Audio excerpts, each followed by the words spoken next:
question is it hip to be square? On this edition of Test Drive, the Scion XB.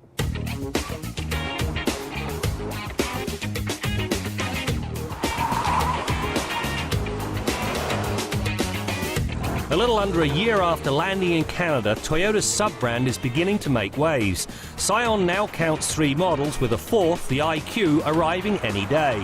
When it comes to the XB, there is no mistaking its position in life. Its aim is to deliver the advantages of a utility vehicle without having to resort to a thirstier SUV. However, the comments on its ultra styling ran the gamut. Some loved it, and I admit to falling into this group. Others referred to it as a bread box on wheels. Ouch. The interior style is radically different. To begin with, all of the dials sit off to the right of the driver. Once you get used to it, it's very easy to live with. I don't care for the digital speedo, but that's grist for another mill. As for the radio, it's a bit convoluted and the buttons are small. However, the rest of it, well, it's actually done very nicely. The plastics are good, not great, but fairly good. The front seats are very comfortable, and there's a ton of space.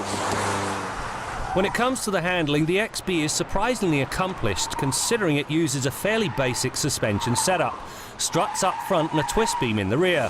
When pushed, there is some initial body roll, but as soon as things take a set, the XB rides out a corner quite well. It certainly did better than expected through the pylons. The 205/55 R16 tyres deliver plenty of grip, and the steering has a connected feel. In fact, the only quibble is that the XB's slab-sided styling makes it susceptible to strong crosswinds.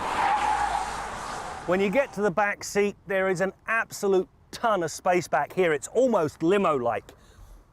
Plenty of knee room. The seats sit well off the floor, so you've got somewhere to put your feet.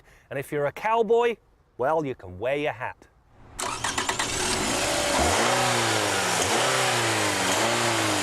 The XB features the Camry's 2.4-litre 4-cylinder engine, which is a good thing. It delivers 158 horsepower and 168 pound-feet of torque. Typical of Toyota's engines, this one is the model of civility. It pulls strongly without ever becoming too noisy, at least when the XB is driven in a normal manner. Where the XB trips up is that it did not inherit Camry's automatic. Rather, it makes do with a 4-speed slush-o-matic. In a segment where 5 or 6 speeds are the norm, this puts the Scion at a competitive disadvantage. It's also reflected in the acceleration times. At 9.8 seconds to 100k and an 80 to 120 passing time of 7.9 seconds, the XB is not exactly a rocket. If you don't mind stirring your own gears, the 5-speed manual is the better transmission. When it comes to functionality, this Scion really does work. With the seats in the upright position, you get about 21 cubic feet of cargo space. However, drop them down, which is as simple as that, and you open up 69 cubic feet of cargo space.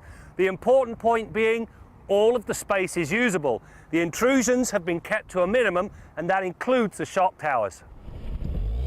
The XB earns Toyota's Star Safety System. It brings the benefits of 6 airbags, all the needed crush and crumple zones, tyre pressure monitoring, along with an advanced stability control system, traction control and anti-lock brakes. The latter proved to be up to the task of hauling almost 1,400 kilograms of box to a halt. Testing pegged the average stopping distance at 41 metres.